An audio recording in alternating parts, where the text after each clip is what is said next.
content of the diary from my first day of investigation left me restless all night.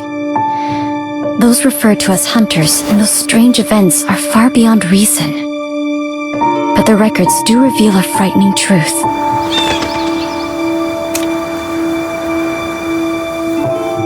Perhaps I can only find out what they experienced by experiencing it for myself.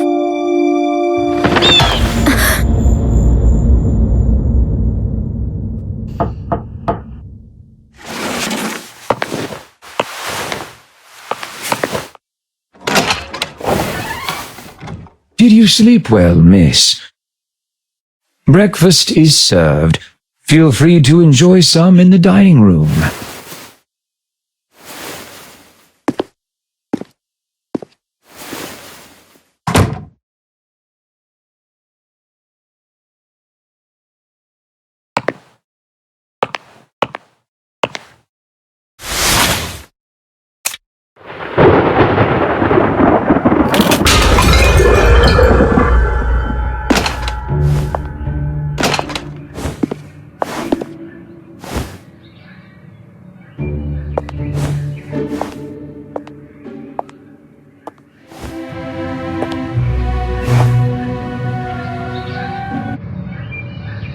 The butler seems to know the preferences of each guest. I wonder which one was prepared for me.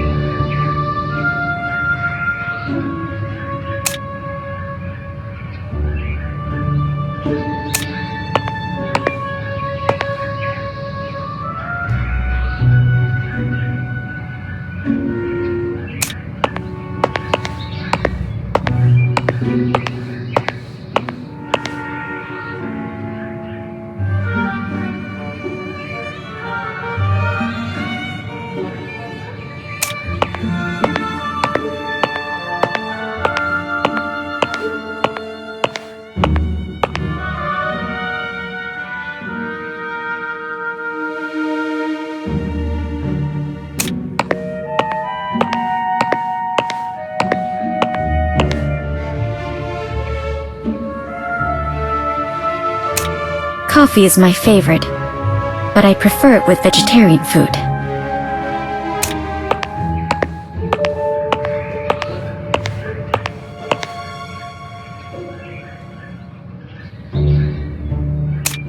This looks like it was prepared for Mr. Kreberg.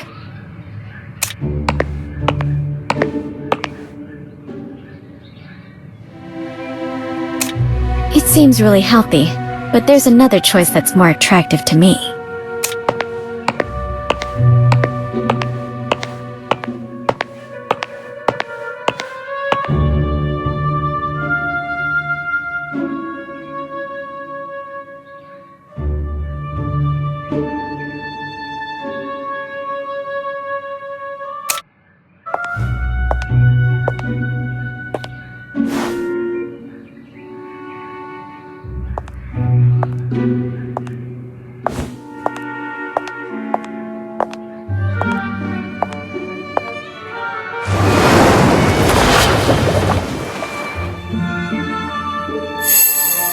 Her face may be hidden away, but based on the skin of her neck, she's definitely still young.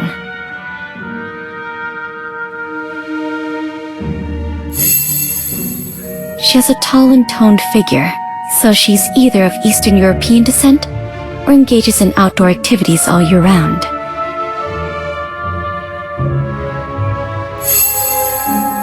No expensive accessories, but the quality and tailoring of the clothes are superb. I can tell she's wealthy and isn't fond of extravagance.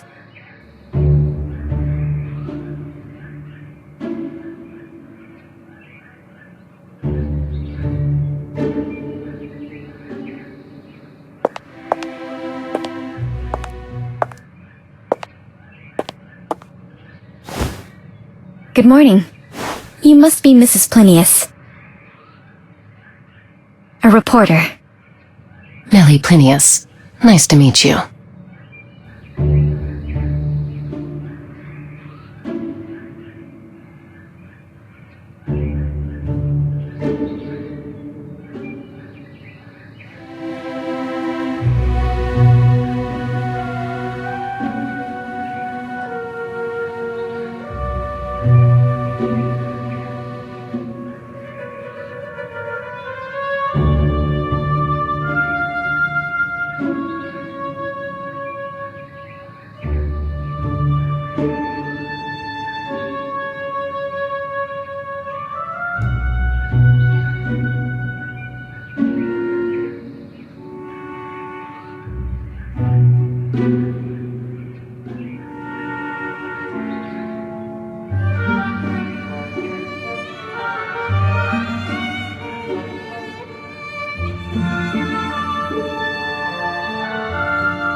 Were you just at the greenhouse?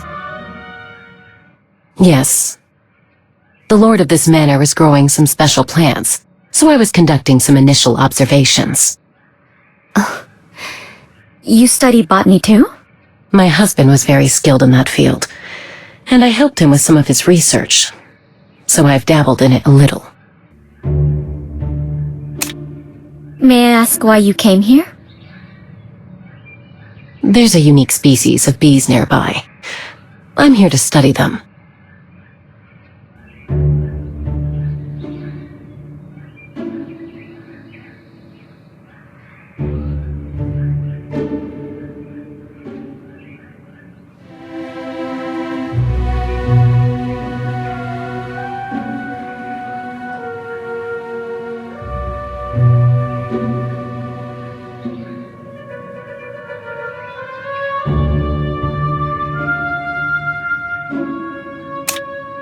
Are the special plants you mentioned earlier those ferns? Why are they growing here? It is quite unusual indeed. With the exception of a few plants like cornflowers, most ornamental plants prefer acidic soil. Those ferns are no exception. The lord of the manor prepared a type of artificial soil just to grow it. I've only ever seen that kind of soil owned by a family of aristocrats in the Mediterranean.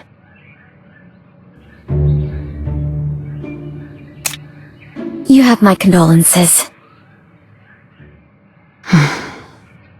Risk is always present in life, just like it is in research.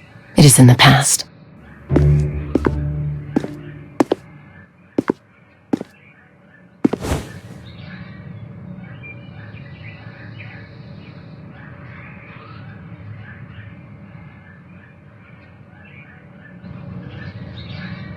Good morning, Mr. Kreberg. Good morning. I can't tell if it's a lack of rest or something else, but Mr. Kreberg looks a little upset.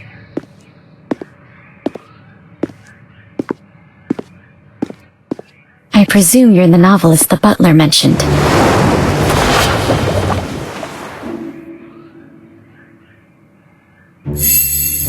Dressed in the latest design, with carefully groomed hair and accessories. Perfect for a rising star in the world of novelists. There are wet spots on his cuffs that look like the work of dew. Where did he go so early in the day? It seems Orpheus's work has brought him a considerable amount of income.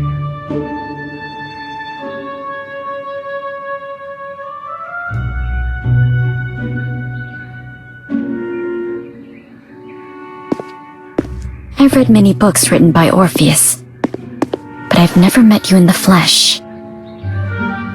Good morning, Mrs. Plinius. I didn't expect to see you here. Good morning, Mr. Orpheus. Good morning. I'm Orpheus, a novelist. It's an honor. A reporter. Is Orpheus your real name? Forgive me, miss. Only my pseudonym can be used in public.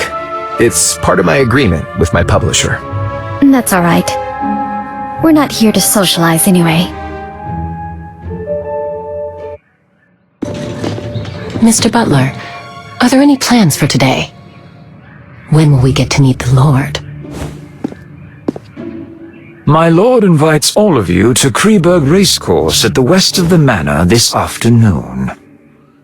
Kreberg Racecourse? I thought it was abandoned after that incident. It is as you say, the racecourse is not active. My lord merely asked that all of you go there this afternoon. Besides that, please keep the promise you made upon accepting the invitation. Do not wander around at night, and do not leave the main building before receiving a second invitation.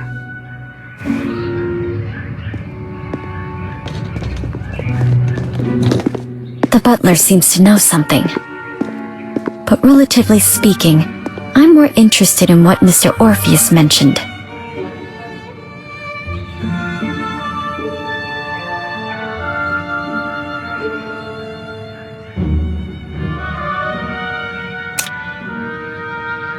is the race course called Kreberg? Kreberg was the maiden name of the wife of the manor's previous owner.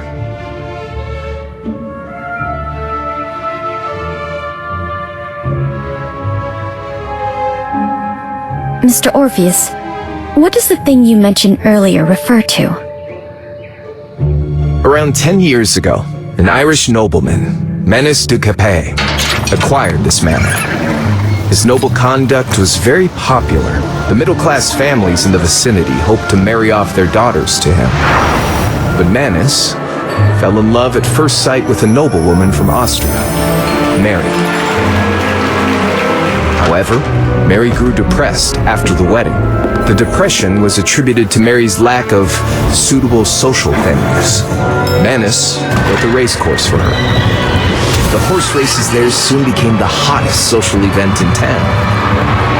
Everything seemed to be going in the right direction, until Mary committed suicide in the race course, and an ominous air filled the place.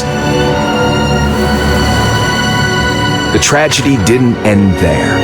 Not long after Mary's death, racehorses galloped out of the track and caused a fatal stampede, ultimately embroiling Menace in a lengthy lawsuit.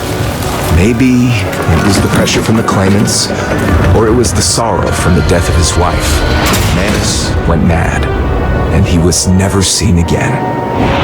As for the manor, it was sold off by Menace's creditors. It seems like he really loved his wife. So why did Mary take her own life? There are many theories about that.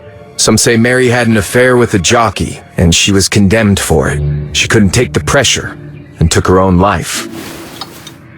Of course, some say it was a murder, disguised as a suicide. After all, there's always a price to pay for being unfaithful. Just like those insects, right, Mrs. Plinius? I didn't expect you to be so interested in etymology, Orpheus. However, insects are unlike humans. They do not betray easily because there is more than a single price to pay. Speaking of which, we have a Kreberg with us too.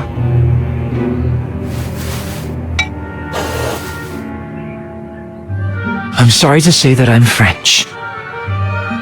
Forgive me, but I wish to rest a while longer. I'll see you in the afternoon. It's common knowledge that the Mary from Austria, whose head and her crown fell together, was from France.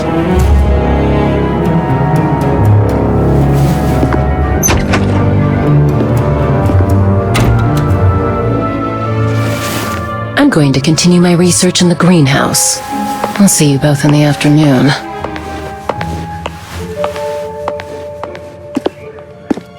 I plan to have another look at the collection in the living room. See you in the afternoon, Miss Reporter.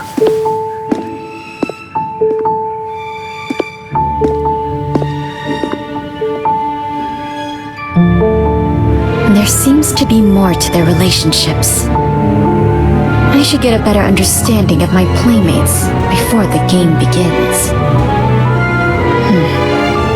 I'll start with the famous novelist.